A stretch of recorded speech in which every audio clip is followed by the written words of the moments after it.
हिंदुस्तान के 140 करोड़ आदमी भी वही जगह खड़ा है, वही गोली के निशाने में खड़ा है। हर आदमी को हिंदुस्तान के ये जो चीज डर और ये खौफ पैदा हुआ है अभी हर आदमी को, चाहे उन्हें पार्लियामेंटेरियन हो, एमएलए हो, कारपोरेटर हो, ऑफिसर हो, हर आदमी को मालूम है कि भाई ये खून हो जाएगा और एक ही गोली एक ही जगह ट्रेनर आदमी मारेगा, हिंदुस्तान इसके लिए मशहूर हो जाएगा। इसलिए इसकी जो चीज़ है हमें जुडिशियरी कानून में बहुत जल्दी बगैर बहकावे हुए हमें इसको करना है। ये जो हुआ है आतंकवादी नहीं, और जितना भी गुनहगार हो अल्लाह की सज़ा मौत है, जुडिशियरी की सज़ा कोर्ट से हांगी है। इसके अलावा जितना भी होता है इंसानियत नहीं है। इसको एकदम गरीब आदमी पी के खरिए में न, जो प्रयागराज जो एरिया के रेलवे इलाके में कोलसा चुन के बेचते, उनके वालिद एक घोड़े की गाड़ी रख के ये बच्चों को पालते हैं। गरीबी ख़ानदान से बहुत ही गरीबी ज़िंदगी गुजारे। उन्होंने कई दो तीन बच्चों में उन्होंने एक थे यूपी से रखते हैं, गरीब पैदा हो। सियासत में 5 बार एमएलए हुए और एक बार एमपी बने, और एमपी भी ऐसी जगह बने इनको अल्लाह भी इतना शान दिया, इतनी ताकत दिया था अल्लाह ताला। जिस जगह पे जवाहरलाल नेहरू फूलपुर के उत्तर प्रदेश में एरिया है, वहाँ बहुत मुश्किल होता था जवाहरलाल नेहरू को जीतने के लिए, इसके बावजूद जीता। वो जगह पे उन्होंने एमपी बने, एक बार एमपी बने और 5 बार एमएलए बने थे। फूलपुर से एमपी बने, यूपी के कई इलाकों से 5 बार एमएलए बने थे। वो उनका सियासत से ताल्लुकात है। के बावजूद ये जेल में जाने का मकसद क्या है? तो जेल में अभी हालांकि बहुत इनकी तो 60 साल है, तो इन्होंने 3-4 साल के पहले जेल को गए। जेल में ये ना इनके खिलाफ जो खड़ा था कैंडिडेट, उसका मर्डर हुआ। वो मर्डर केस में ताल्लुकात करके इन्हें जो उसमें वो राजू पाल ऐसा जो विटनेस था, ये लोगों को संबंध करते हुए उनको जेल में एक 3 साल के पहले 4 साल के पहले इन्हों जेल को गए थे, एक मर्डर केस में इन्वॉल्व हुए थे। तो देखा जाता है कि 2-3 दिन पहले असद के नाम से उन्हीं का बेटा जो शॉट डेड किया जाता है, फिर इनके ऊपर हमला होता है। असद क्या है, मजाक क्या है और इसके पीछे किसका हाथ है? जो एमएलए को इन्हों मारे थे, जो इनके खिलाफ खड़ा था, एमएलए को इन्हों खत्म किए थे, मर्डर किए करके जो साबित हुआ, उसके तहत इनके ऊपर केस चलता था। वही केस में अभी इनको यानी कोई उम्र सजा दिए थे कोर्ट से। अभी लास्ट एक पूरी हिस्ट्री एक 10 दिन से चलते आ रही है इनकी जिंदगी की लास्ट हिस्ट्री। वो 10 दिन में इनको बोले तो उम्र सजा, एक एमएलए इनके खिलाफ जो खड़के जीता था उसको मारे। तो जब जेल में थे, जेल से ही जो उसका विटनेस एक थे, वो विटनेस को मारने की पूरी कोशिश करे और मार दिए, विटनेस को मारे। जो इसका एक ही विटनेस थे वो एक विटनेस को मारे। उसमें असद और उनकी बीवी जो अतीक अहमद की बीवी बेटा, इनका पूरा ताल्लुका था। इन्होंने हथियार दिए, इन्होंने मारे, वो साबित केस चल रहा है। तो इस सिलसिले में पुलिस उनको ढूंढती थी, असद, मरहूम असद। अब वो कैसा मारे क्या मारे, ठीक है कि भाई क्या गाड़ी फूटी है, गाड़ी के ऊपर गोली चली है, गाड़ी स्क्रैप हुई है, क्या हुआ है, उसका इन्वेस्टिगेशन नहीं हुआ। वो केस में जब चेस करके वो असद को जान से मारा गया। देखा जाता है सपा में भी रहे थे और बीएसपी से भी लड़े थे, तो बीजेपी की सरकार आने के बाद पर हमला हुआ है। तो सब क्या ये बीजेपी के खिलाफ भी थे? नहीं, बीजेपी जब बीजेपी की कोई साजिश है सर? नहीं, वो हो सकती है ना। जब बीएसपी मायावती जब सीएम थी और वो जो मुनु थे, मुनु भाजपा के साथ यानी बीजेपी के साथ सरकार बनी, तब वो जो जिस जगह पे उनका बंगला था यानी मायावती का गेस्ट हाउस था, वो गेस्ट हाउस में पूरा घेरा कर लिए थे। इन्हें भाजपा को इनका सपोर्ट देने नहीं दिए। वहां से यानी उनकी सरकार भी फूटी थी बीएसपी वापिस आने से, यानी मायावती को इनका डर था। वहां से बीजेपी की सरकार ने बीजेपी के खिलाफ तो बने थे इन्हों, और मायावती को उन्होंने रोके, मायावती के ऊपर उन्होंने ज्यादा जुल्म भी करे, यानी डराई भी उनको, इनके एमएलए रख के वापिस लेने रखे। उसका घर के पास एज ए चीफ मिनिस्टर होते हुए भी इन्होंने घर को घेरा डाल के रखे थे। अति काम बेटा मरता है, बाप तो इसका राज क्या है? क्या मकसद हो सकता है? क्या आपको मारे के बाद जय श्री राम कहा जाता है? देखो, अतीक अहमद, उनका भाई अशरफ, और ये तमाम इन्हों मुसलमान हैं। जो तीनों भी मारे हैं उन्होंने मुसलमान नहीं है, नॉन मुस्लिम से हैं तीनों भी लड़के। इन्हों एकदम वेल ट्रेन्ड है। इसका मतलब ये नहीं कि भाई ऐसे है, जिस जगह पे मारे पूरी हिंदुस्तान देखा है। जी एक ही मार पे उनका पूरा भेजा, यानी सर दो हो गया, सर पे से गया, दूसरी गोली की जरूरत नहीं थी। जैसा गोली रुकी और भी दूसरी गोली भाई को ऐसी जगह पे मारा। उसके बाद लास्ट में तीसरा आदमी जो मारा, दूसरे बॉडी के दूसरे पार्ट्स में मारे। ये जो मारे हुए दोषी हैं उन्होंने बहुत कम उम्र के हैं, मगर वेल ट्रेन्ड है, वेल ट्रेन है, एकदम ट्रेन करके इसके। पुलिस के होने के बावजूद भी ये काम को अंजाम दिया गया है। आप क्या कैसे देखते हैं सर इसको? क्या पुलिस इन्वॉल्वमेंट है इसकी? पुलिस इन्वॉल्वमेंट होती ना होती तो वो उतनी दूर तक नहीं पहुंच सकते थे। अब वो सरकार को ही डाउट आया है उसमें, जो सरकार योगी सरकार जो है उसको ही डाउट आया है ना। अब वो डाउट आके ये 17 पुलिस को कर्मचारियों को, जो मेन जो लोग था, उनको सस्पेंड किया है बगैर साथ होके। मगर देखो, अभी जब असद के खबर में खबरस्तान तक एक आदमी को, खबरस्तान में कुछ नहीं होने का है। जब खबरस्तान में कल हुआ, यानी इनको मिट्टी के दफन किया गया, इनको जो असद को, उनके बेटे को, वहाँ पे एक आदमी बहुत मुश्किल के साथ जब अंदर गया, यानी जो सग्गी फुप्पू है, जो भी है एक औरत, उसको तो पूरी दुनिया बता दिए इन्हों, इतना आईडी कार्ड देखा, फलां किया।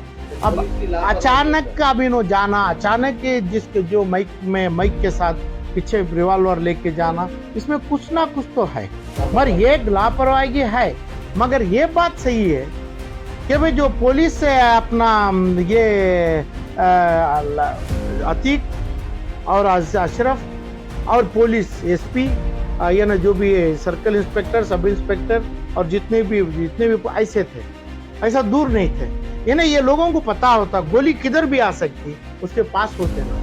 और ये भी बोल नहीं सकते हमें, क्योंकि पुलिस ही बोल के मारी हो, सरकारी बोल के मारी हो, पुलिस ही बोल के मारी हो, एक स्ट्रैटेजी करी है, बहुत बड़ा स्ट्रैटेजी के तहत उसको जान उड़ा है। तब ये तीनों को भी मार सकती थी, तीनों के ऊपर भी गोली चला सकते थे ना, उधर ही पकड़ के उधर भी मार सकते थे। तो इसमें क्या है, बहुत ज्यादा, बहुत डिटेल तरीके से सोचेंगे तो एक नेशनल एपिसोड है ये। यहाँ तक रेयरेस्ट ऑफ रेयर बोलते हैं इसको, ऐसा कभी नहीं होता है।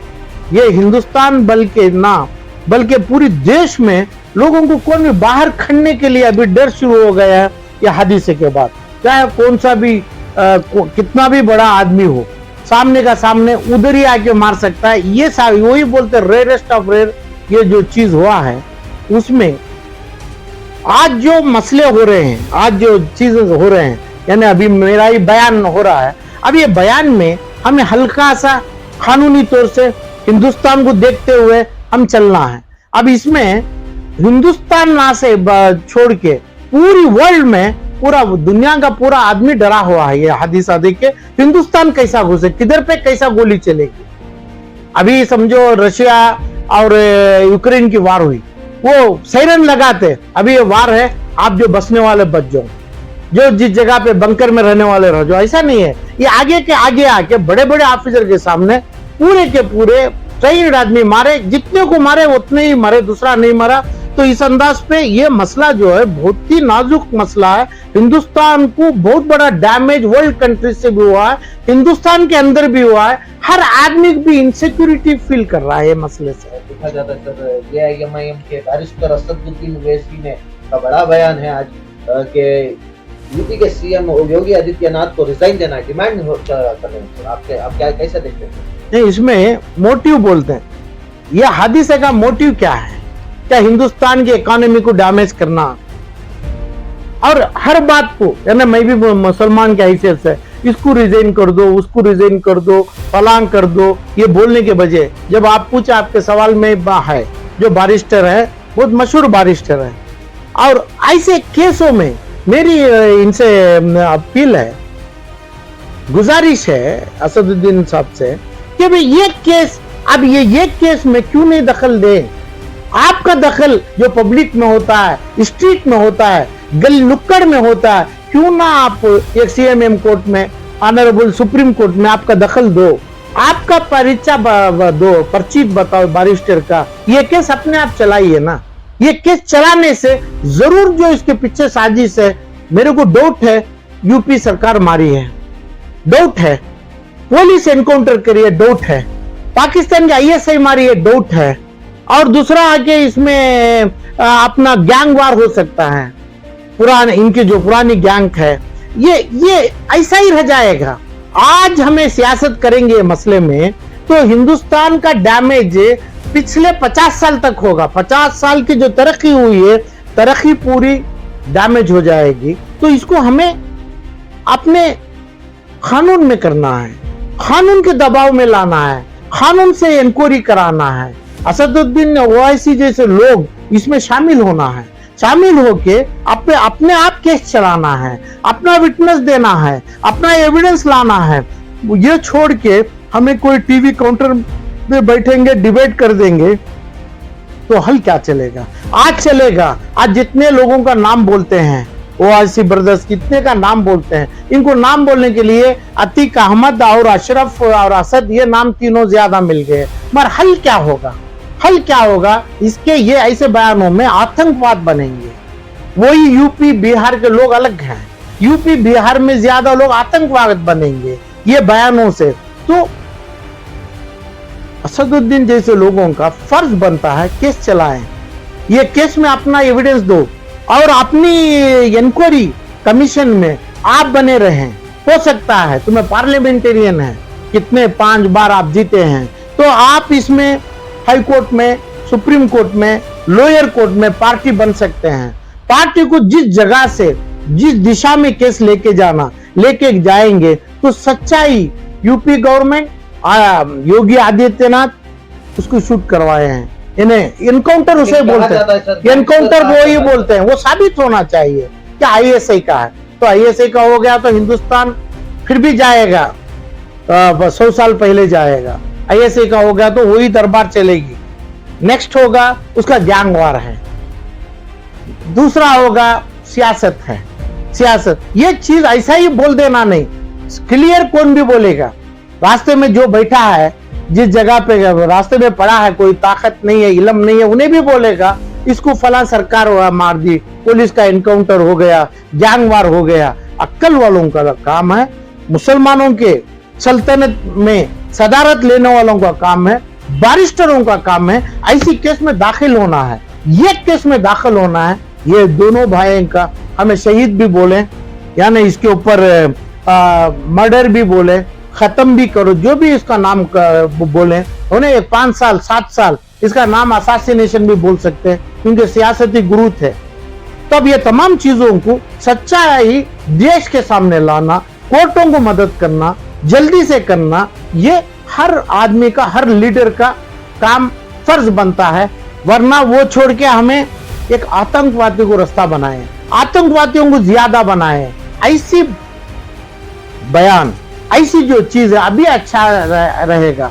आज कल 3 दिन चलेगी, उसके बाद आतंकवादी बनेंगे। हमारा काम, हमारे लीडरों का काम ऐसा नहीं होना चाहिए। जो चाहे कौन भी मारो हो, गैंगस्टर है, एनकाउंटर है, पुलिस है। मेरी बात सही है कि मैं यही बोलता हूं, पुलिस मारी हो तो ये दूसरे तीनों को भी मारना था।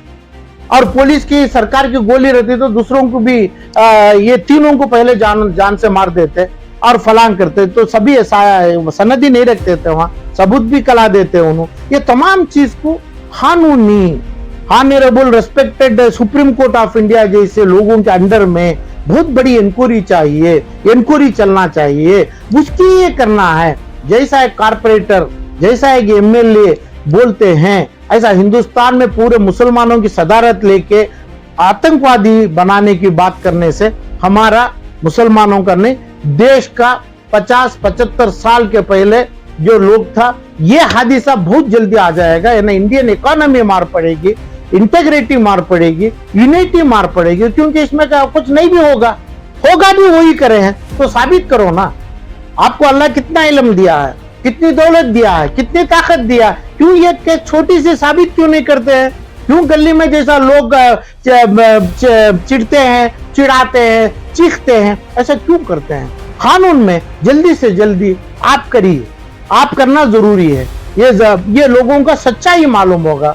यूपी बिहार में आतंकवादी बनने से रुक जाएगा, मगर जो आप कर रहे हैं ये तमाम चीजों में आप आतंकवादी को बड़ा रास्ता, अभी वो एक बिल्ली कुत्ते जैसे हैं, उसको हाथी बहुत बड़ा बना के, खून के साइज का बना के आप देने की कोशिश नहीं करना है। चाहे असदुद्दीन हो, चाहे दूसरी पार्टी वाले हो, इसका मसला, इसका हल जात में बहुत कम है। ये तो आपकी जानिब से क्या डिमांड है सर? तो डिमांड इसके ऊपर जो सच्चाई में हुआ है, एक मुसलमान जो जवाहरलाल नेहरू के सीट पे खड़ के, नेहरू जी जो वाक़ा पड़ा जीत में, वहां पे आराम से जो जीता, तो इतनी ताकत वाला एक आदमी, सियासत आदमी, उसको गोली पड़ा तो उसका नाम असासिनेशन है, और दूसरा कोई दूसरा पुलिस मारा तो उसका नाम एनकाउंटर है, और दूसरा एक रौडी मारा तो उसका नाम मर्डर है। तो ये क्या चीज है? ऐसा ये चीज को मजाक में ले लिए, हमें सियासत की वजह से ये काम करे हमें, तो ये गोली, ये पिस्टल जिस जगह पे माथे पे चलना है, सर पे, उधर ही चलेगी, वो सबके लिए गोली निशाना बनेगी। यानी एक दो आदमी, दो भाई नहीं, दो के अलावा तीसरे को थोड़ा बाल भी नहीं हला, ऐसा मारे इन्हों। ये जो गैंगस्टर ट्रेनिड आदमी है, वो ट्रेनिड आदमी होना उसके पीछे बहुत बड़ी साजिश है। कहा जाता है सर गैंगस्टर आतिक अहमद के नाम से जाना जाता है। नहीं, वो तो हम बोल नहीं सकते। ये तो उनके ऊपर कन्विक्ट हुआ था, गैंगस्टर का मतलब उनकी गैंग थी, गैंग बनाए थे। अब उसका भी अपील का टाइम था, सुप्रीम कोर्ट में अपील करते, जो हुआ था वो खारिज भी कर सकते थे सुप्रीम कोर्ट को। वो जजमेंट जब तक नहीं आया है, इन्हों अक्यूज रहे, इन्हों फला है, बोल नहीं सकते हमें। मगर इन्हों काम जो जिंदगी में किए, बहुत बड़ा गैंग बनाया था, बहुत डरा के जुल्म भी किया, फलांग किया। अब मरहूम है, मरहूम का चीज जो अल्लाह के भी उनके बीच में है, जो काम किया उसकी सजा भी अल्लाह देगा। हिंदुस्तान में जो देना है तो कोर्ट के, ये काम पॉलिसी देना है, ये काम इनको दूसरे जुडिशियरी मिलना है, तो पहले एक ही पॉइंट में इनको हैंग करा देते, फांसी दिला देते, तो लोग खुश हो जाते। लोगों को जुडिशियरी के ऊपर भरोसा आता कि भाई इनको हैंगिंग में कर देना था। ये ऐसी गोली मारने के बजाय, ऐसी तमाम चीज मारने के बजाय, तो मारा है नहीं मारा है किसी को पता नहीं है, इसको उन्होंने सरकारी करना है, तो जुडिशियरी में बोल के इनको फांसी भी करा सकते थे। वो बहुत बड़ी सजा, बहुत बड़ा मैसेज जाता था। अभी नाम उस पर मुसलमान का आ गया। तो यूपी और बिहार में आतंकवादियों को हमें रास्ता जगाना, फायदा किसी का नहीं, चाहे असदुद्दीन का हो, चाहे दूसरे पॉलिटिकल पार्टी सफा का हो, चाहे कांग्रेस, किसी का नहीं हो सकता है। मगर ये चीजों में इसका हल ना देखें, कानून जुडिशियरी को इस पे इंपॉर्टेंस ना रखे, हमें आतंकवादी बढ़ेंगे, और जो मारा उसकी जात, उसका डीएनए भी ज्यादा बनेगा। वो हर आदमी के आंख पे, माथे पे सीधे गोली का निशाना बनेगा। ये चीजों को कंट्रोल करना हो तो हमें जुडिशियरी से, इंक्वायरी से बहुत जल्दी, बहुत सही ढंग से जल्दी करके काम करना है। हमें ऐसे बयान देके ये तमाम करने से आतंकवादी बनने के अलावा दूसरा चारा नहीं है। आतंकवादी भी दुनिया में जीना है, मरने का अल्लाह के हाथ में है। और कोर्ट चाहे तो इसको हैंगिंग की रोक डाल सकते थे कोर्ट से। जब नहीं हुआ, दूसरों को, आतंकवादी के ऊपर भी गोली नहीं चलना है, कभी नहीं चलना है। और इसी अंदाज पे, ऐसे समय पे आतंकवादियों को बनाना हमारा काम, या कोर्ट का, या फलाम पुलिस का, सरकार का, ऐसा हो नहीं सकता है, होना नहीं चाहिए। तो अच्छा है उसको अच्छे मसले में हिंदू मुसलमान का छोड़ के ये चीज को हमें सही रास्ते में ला के वो हमें इनकी मौत के ऊपर हमें इंसाफ देना है। इन्हें जो करे वो कानून के ऊपर है, अल्लाह के ऊपर है। इनका मौत जो हुआ गलत हुआ, उसको इंसाफ देना हर इंसान का, हर पढ़ा लिखा आदमी का, बारिस्टर का फर्ज बनता है। ये वही तरीके से करना है। दूसरे रूप में, दूसरे बयानात में ये टेम्पररी जो चीजों में मुसलमानों के ऊपर गल आएगी और मुसलमान, बहुत से मुसलमान आतंकवादी बनेंगे यूपी में और बिहार में। वो खरिया भी, एरिया भी ऐसा ही है। तो इसलिए देख के संभल के अपनी दौलत के लिए, अपनी पावर के लिए, अपनी चीज के लिए जो जो बोलते हैं वो गलत है, अल्लाह को नापसंद है, मुसलमानों के लिए बहुत गंदा काम है। ये ऐसे चीज नहीं होना है। हमें इंसानियत का काम करना है, अल्लाह के ऊपर दूसरी चीज छोड़ना है। बताइए सर, एक कौम के रहबर रहने के नाते आप इस चीज को कंडम करते हैं? क्या इंसानियत का खून हो चुका है? बेशक ये अतीक अहमद और अशरफ, ये दोनों का खून नहीं हुआ। हिंदुस्तान के 140 करोड़ आदमी भी वही जगह खड़ा है, वही गोली के निशाने में खड़ा है। हर आदमी को हिंदुस्तान के ये जो चीज डर और ये खौफ पैदा हुआ है अभी हर आदमी को, चाहे उन्हें पार्लियामेंटेरियन हो, एमएलए हो, कारपोरेटर हो, ऑफिसर हो, हर आदमी को मालूम है कि भाई ये खून हो जाएगा और एक ही गोली एक ही जगह ट्रेनड आदमी मारेगा, हिंदुस्तान इसके लिए मशहूर हो जाएगा। इसलिए इसकी जो चीज है हमें जुडिशियरी कानून में बहुत जल्दी बगैर बहकावे हुए हमें इसको करना है। ये जो हुआ है आतंकवादी नहीं, और जितना भी गुनहगार हो अल्लाह की सजा मौत है, जुडिशियरी की सजा कोर्ट से हैंगिंग है। इसके अलावा जितना भी होता है इंसानियत नहीं है। तो इसको कंडेम करते हैं, तो कंडेम नहीं, ऐसा होना ही नहीं चाहिए, फ्यूचर में भी ऐसा नहीं होना है। वो चीज जहन में रखते हुए इसको हमें कोर्ट में, जुडिशियरी में इसका फाइंडिंग्स बना के ये लोगों को, चाहे इसमें आईएसआई हो, चाहे सियासत हो, गवर्नमेंट हो और दूसरा गैंग्स हो, रियल एस्टेट के हो और उनके पॉलिटिकल पार्टी के हो, वो पकड़ेंगे तो वहां पे 75-80% की जो चीज है गुंडागिरी है, ऐसी बेइंसानियत है, ऐसी क्या बोलते हैं इसको, अपने भयानक चीजों से गुजरते हैं, वो चीज रुक जाएंगे। तो ये चीज बहुत सही ढंग से लेके जाना मुसलमानों के और दूसरे हिंदुस्तान के हर लीडर का भी फर्ज बनता।